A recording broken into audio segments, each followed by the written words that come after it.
আউযু বিল্লাহি মিনাশ শাইতানির রাজিম। বিসমিল্লাহির রহমানির রহিম। শুরু করিতেছি মহান রাব্বুল আলামিনের নামে, যিনি এই সৃষ্টি জগতের মালিক ও মহান দয়াময়। আলহামদুলিল্লাহ। প্রিয় Facebook page friend and followers, আমি প্রতিনিয়তই আপনাদের উদ্দেশ্যে কিছু বলি। কে কতটুকু সুদৃষ্টিতে দেখেন এটা প্রতিটি মানুষ, বিবেকবান মানুষেরই ব্যক্তিগত মতামত, এবং যার যার নিজ নিজ দায়িত্ব থেকে কার ভালো লাগে শুনেন এবং দেখেন। তবে মোটামুটি আমার এই প্রচেষ্টায় আপনাদের সকলের সহযোগিতায় আমি মোটামুটি একটা স্থানে আছি যেখানে কম বেশি সাড়া পাচ্ছি, এবং আপনাদের শেয়ারের মাধ্যমে, আপনাদের কিছু ভালোবাসার মাধ্যমে আমার পেজটা অগ্রগতির দিকে চলছে। তো আজকে যে কথাটা বলবো, বেশি বলবো না, হয়তো 3 মিনিট বলবো। সেটা হলো আমাদের রাসূল আকরাম সাল্লাল্লাহু আলাইহি সাল্লাম, আখিরি জামানার নবী, যিনি আমাদেরকে বিদায় হজে যেই ভাষণ দিয়ে গেলেন যে দিন প্রচার করার জন্য যে যতটুকু জানো ততটুকু প্রচার করো। তো সকলের দায়িত্বের উপরে পড়ল। তো মেন প্রেক্ষাপটে সৎ কাজের আদেশ, অসৎ কাজের নিষেধ। প্রিয় ভাই ও বন্ধুগণ, আমরা সৎ কাজের আদেশ খুব কম করি, অসৎ কাজের নিষেধ করিই না বলা চলে। এবং আমরা সমাজের ভিতরে এমন এমন মিথ্যা কথা বলে মানুষকে হয়রানি করাই, এমন এমন মিথ্যা অপবাদ দিয়ে মানুষকে বেইজ্জতি করাই।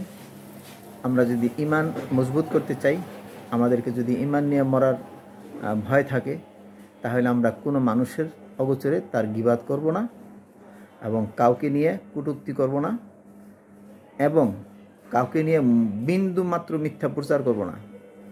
এই মিথ্যা প্রচারের কারণে খুনাখুনি হয়, মিথ্যা প্রচারের কারণে সমাজে বিশাল অরাজকতার সৃষ্টি হয়, এবং মিথ্যাবাদীদের থাকে সবসময় সকলে দূরে থাকবেন, এবং যারা মিথ্যার আশ্রয় নেয় তাদের সাথে বন্ধুত্ব, তাদের সাথে ভালোবাসা, তাদের সাথে প্রীত রাখবেন না।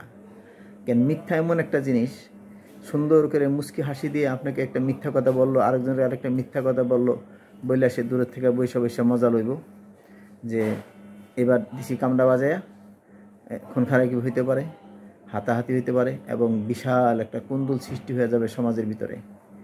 তো আমি বিনীতভাবে সকলের পায়ে হাত রেখে বলছি, আপনি পারেন কাউকে উপকার করেন, না পারেন কোনো আপত্তি নেই। আপনার কাছে অর্থ আছে, কেউ অসহায়, তাদেরকে দিয়ে মুক্ত হস্তে দান করেন, আপনার আবাদতে আপনার আমলনামায় নেকি লেখা হবে। আপনি মসজিদ এবং মাদ্রাসায়, কোনো ধর্মশালায়, কোনো দুর্যোগময় অবস্থায় আপনার অর্থকে থেকে দান করেন, আপনি নাজাত পাবেন আখেরাতে।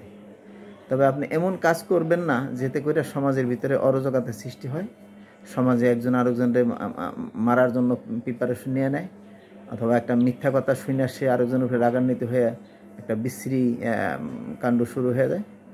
এই জন্য আমার এই উপদেশ, আমার এই আদেশ আপনারা মানলে আপনাদের সকলের কল্যাণ হবে। এবং আমি এর বিনিময়ে আমি যদি আপনাদেরকে মানাই দিই পারি যে হ্যাঁ, আপনারা মিথ্যা বলবেন না, সৎ পথে চলবেন, সৎকর্ম করবেন, এবং সমাজের ভিতরে ফিতনা সৃষ্টি করবেন না, তাহলে আমি সার্থক হব, এবং আমি মনে করি আমাদের সমাজটা খুব সুন্দর হবে। আজকে এই ছোটো ভিডিওটি ফেসবুকে এবং ইউটিউবে আপলোড হবে। আমি প্রতিদিনে 1-2টি করে ভিডিও দিব। আমার ফেসবুকের পেজটায় মোটামুটি আপনাদের অনেক ভালোবাসা আছে। ইউটিউব চ্যানেলটার ভিতরে অপেক্ষায় আছি। আপনাদের ভালোবাসা পাইলে ওইটা হয়তো সামনে লাইভ করার মতো সুযোগ সুবিধা হবে। আমি চেষ্টা চালিয়ে যাব, এবং প্রায় কখনো কখনো হয়তো আমি একজন টেলার মাস্টার, কিছু কাটিং শেখানোর জন্য সাজেস্ট করব মেয়েদেরকে, ঘরে বসে বসে তারা যারা দেখতে চান চাইলে দেখতে পারবেন। আমি একটু ব্যস্ত ছিলাম বিদায় এই কাজটা বন্ধ রাখছিলাম, এখন আবার চালু করব। আল্লাহ হাফেজ, সকলে ভালো থাকবেন।